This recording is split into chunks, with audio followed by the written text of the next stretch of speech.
ఉమ్మడి ఖమ్మం జిల్లా అఘాయిత్యాలతో అట్టుడుకుతోంది. మొన్నటికి మొన్న మైనర్ బాలిక సంఘటన మరవక ముందే తాజాగా భద్రాద్రి కొత్తగూడెం జిల్లా అశ్వారావుపేట మండలంలో మరో సంఘటన బయటపడింది.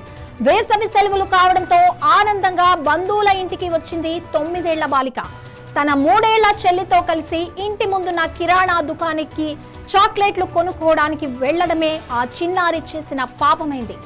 60 ఏళ్ల దుకాణదారుడు ఆ చిన్నారుల అమాయకత్వాన్ని ఆసరాగా తీసుకుని తనలోని రాక్షసుడిని బయటకు తీశాడు. కూల్ డ్రింక్ ఇప్పిస్తానని ఆశ పెట్టి 9 ఏళ్ల పాపను దుకాణం వెనుకున్న చీకటి గదిలోకి లాక్కెళ్లి అత్యంత దారుణంగా అత్యాచార యత్నానికి ఒడిగట్టాడు. అయితే తన అక్క లోపల ఇబ్బంది ఉండడాన్ని చూసిన 3 ఏళ్ల చెల్లెలు భయంతో వణికిపోతూ పరుగున ఇంటికెళ్లి కుటుంబ సభ్యులకు విషయం చెప్పింది. ఆ పసిపాప చూపిన ధైర్యం, సమయస్ఫూర్తే తన అక్కను కాపాడింది. వెంటనే కుటుంబ సభ్యులు, స్థానికులు దుకాణానికి పరిగెత్తుకెళ్లి నిందితుడిని రెడ్ హ్యాండెడ్ గా పట్టుకున్నారు. ఆగ్రహంతో ఊగిపోయిన గ్రామస్తులు అతడికి అక్కడికక్కడే దేహశుద్ధి చేశారు. వారి నుండి తప్పించుకున్న ఆ నీచుడు నేరుగా పోలీస్ స్టేషన్ కు వెళ్లి లొంగిపోయాడు.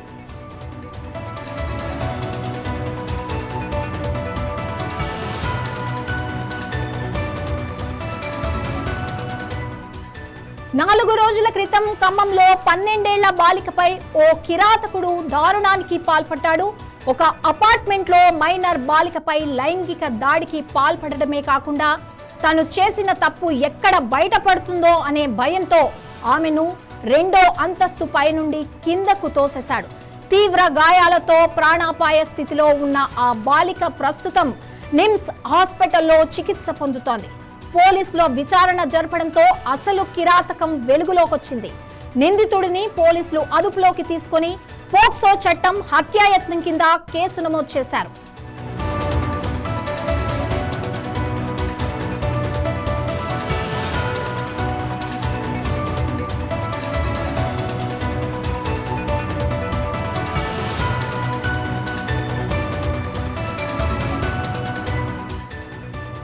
తెలంగాణలో మహిళలు, బాలికలపై జరుగుతున్న లైంగిక హింస, అత్యాచార ఘటనలు తీవ్ర ఆందోళన కలిగిస్తున్నాయి. భద్రాద్రి కొత్తగూడెం జిల్లా అశ్వారావుపేటలో 9 ఏళ్ల చిన్నారిపై 60 ఏళ్ల వృద్ధుడు అత్యాచార యత్నం చేస్తే, ఖమ్మంలో మరో కామాంధుడు 12 ఏళ్ల బాలికపై లైంగిక దాడికి పాల్పడి ఆ నేరాన్ని కప్పిపుచ్చుకోవడానికి ఏకంగా భవనంపై నుండి కిందకు తోసేశాడు. ఈ 2 ఘటనలు రాష్ట్రంలో బాలికల భద్రతపై తీవ్ర ఆందోళన రేకెత్తిస్తున్నాయి.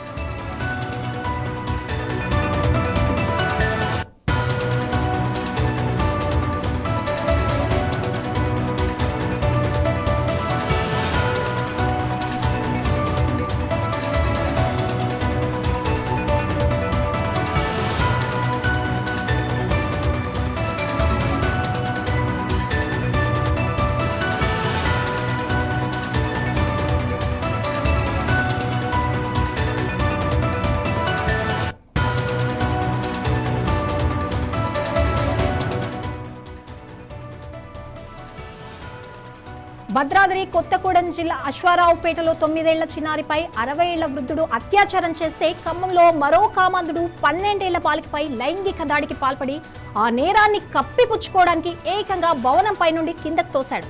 ఈ 2 సంఘటనలు రాష్ట్రంలో బాలికల భద్రతపై తీవ్ర ఆందోళన రేకెత్తిస్తున్నాయి. మరి దీనికి సంబంధించి మరిన్ని డీటెయిల్స్ మా రిపోర్టర్ దేవేంద్ర అందిస్తారు. దేవేంద్ర, అసలు తెలంగాణలో ఇలాంటి సంఘటనలు ఎన్నో జరుగుతున్నాయి, మరి ప్రభుత్వం ఎందుకు చర్యలు తీసుకోవట్లేదు? ఒకదాని వెనకాల ఒకటి కంటిన్యూగా ఇలాంటివి జరుగుతూనే ఉన్నాయి. సంగీత, ఉమ్మడి ఖమ్మం జిల్లాలో చిన్నారి బాలికలపై అఘాయిత్యాలకి పాల్పడుతున్నారు కామాంధులు. దీనికి సంబంధించి ఇటు పోలీసులు కూడా కఠినమైన చర్యలు, కఠినమైన చట్టాలు కూడా అందుబాటులోకి తీసుకొస్తున్నారు.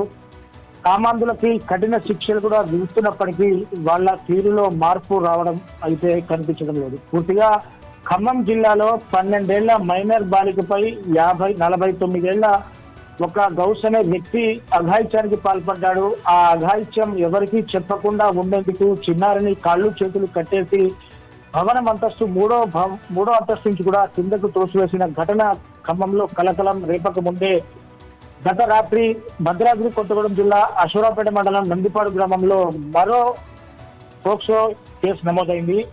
ఈ పోక్సో కేసులో బాలిక చాక్లెట్స్ కోసం కిరాణా కొట్టుకు వెళ్ళగా కిరాణా కొట్టు యజమాని ఆ బాలికను ఇంట్లోకి తీసుకెళ్లి వివస్థను చేసి అత్యాచారానికి పాల్పడ్డారు. సో పూర్తిగా ఈ ఘటనలు కూడా పూర్తిగా తెలంగాణ రాష్ట్రంలో పూర్తిగా ఉమ్మడి ఖమ్మం జిల్లాలోనే ఇలాంటి 2 ఘటనలు జరగడం పట్ల ఇంత తీవ్ర విషాదం, తీవ్ర కలకలం అయితే రేపుతున్న పరిస్థితి కనబడుతుంది. అసలు దీని మీద కఠిన చట్టాలు కూడా ఉన్నాయి.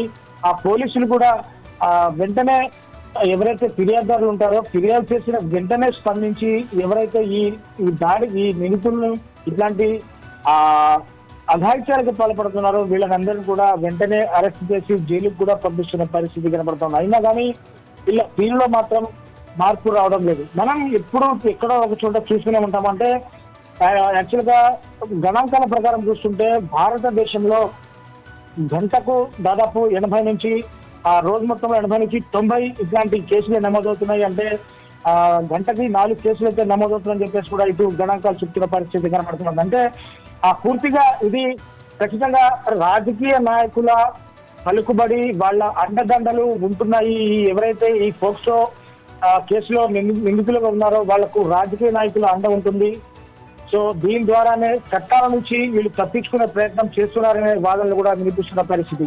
సో ఖమ్మంలో అయితే అసలు ఇలా నిందితులు నిజంగానే ఇలాంటివి నేరాలకు పాల్పడుతూ రాజకీయంగా అంటే అక్కడ లోకల్ లీడర్స్ సహాయంతో కేసులు పెట్టకుండా వాళ్ళు తప్పించుకుంటూ తిరుగుతున్నారు. ఈ పోక్సో కేసులకు సంబంధించి చాలా సెన్సిటివ్ కేసెస్.